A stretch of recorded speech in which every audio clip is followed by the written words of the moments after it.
Hello welcome back. നമ്മളിന്നൊരു give away video ആയിട്ടാണ് വരുന്നത്. നമ്മളിപ്പോൾ ഒരു ഗീവ് അവേ സ്റ്റാർട്ട് ചെയ്യുന്നുണ്ട്. അപ്പോൾ വൈപ്പർ പൈലറ്റായിട്ടും ലൂൺ വാനിലായിട്ടാണ് നമ്മൾ ക്ലബ് ചെയ്ത് ഗീവ് അവേ സ്റ്റാർട്ട് ചെയ്തിരിക്കുന്നത്. അപ്പോൾ അതിൽ കൊടുക്കുന്ന പ്രൈസസ് എന്തൊക്കെയാണ് നമ്മൾ ഈ വീഡിയോയിൽ പറയുന്നത്. നമ്മൾ ഫസ്റ്റ് പ്രൈസ് ചെയ്യുന്നത് ഡൈനീസ് ജാക്കറ്റാണ്. ഇതാണ് ആ ജാക്കറ്റ് വരുന്നത്. ഓൾമോസ്റ്റ് ഒരു 23,000 ആണ് പ്രൈസ് വരുന്നത് ഡൈനീസിൻ്റെ. പിന്നെ സെക്കൻഡ് പ്രൈസ് വരുന്നത് സ്കാല ജാക്കറ്റാണ്. സ്കാല ജാക്കറ്റ് ജെൻസ് ജാക്കറ്റാണ്. 7,000 സ്കാല ജാക്കറ്റ് വരുന്നുണ്ട്.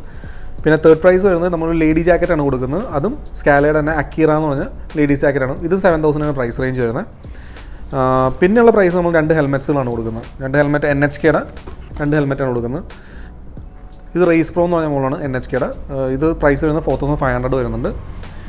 പിന്നെ അതുപോലെ തന്നെ അടുത്ത പ്രൈസ് വരുന്നത് NHKയുടെ തന്നെ മോട്ടോക്രോസ് ഹെൽമെറ്റാണ്. ഇത് വരുമ്പോഴത്തേക്കും നമുക്ക് 7,000 ആണ് പ്രൈസ് റേഞ്ച് വരുന്നത്. ക്രോസ് 1 എന്ന് പറഞ്ഞ മോഡലാണ്. ഇപ്പോൾ ജസ്റ്റ് ന്യൂ അറൈവലായിട്ട് ലോഞ്ച് ചെയ്തതാണ്. ഇത്രയും പ്രൈസസാണ് നമ്മൾ നമ്മുടെ ഗീവ് അവേയിൽ ഇവരുടെ വൈപ്പർ പൈലറ്റിൻ്റെയും ലൂൺ വാനിലിൻ്റെയും ഗീവ് അവേയിൽ നമ്മൾ ചെയ്യുന്നത്. അത് total prize worth almost 50,000 prize worth വരും. അപ്പോൾ നമ്മുടെ ഡിസ്ക്രിപ്ഷനിൽ അതിൻ്റെ പ്രൊസീജിയേഴ്സും ഫോളോ ചെയ്യാനുള്ള ഡീറ്റെയിൽസ് കൊടുക്കുന്നുണ്ടാവും. അപ്പോൾ മാക്സിമം പാർട്ടിസിപ്പേറ്റ് ചെയ്യാം. Okay, thank you.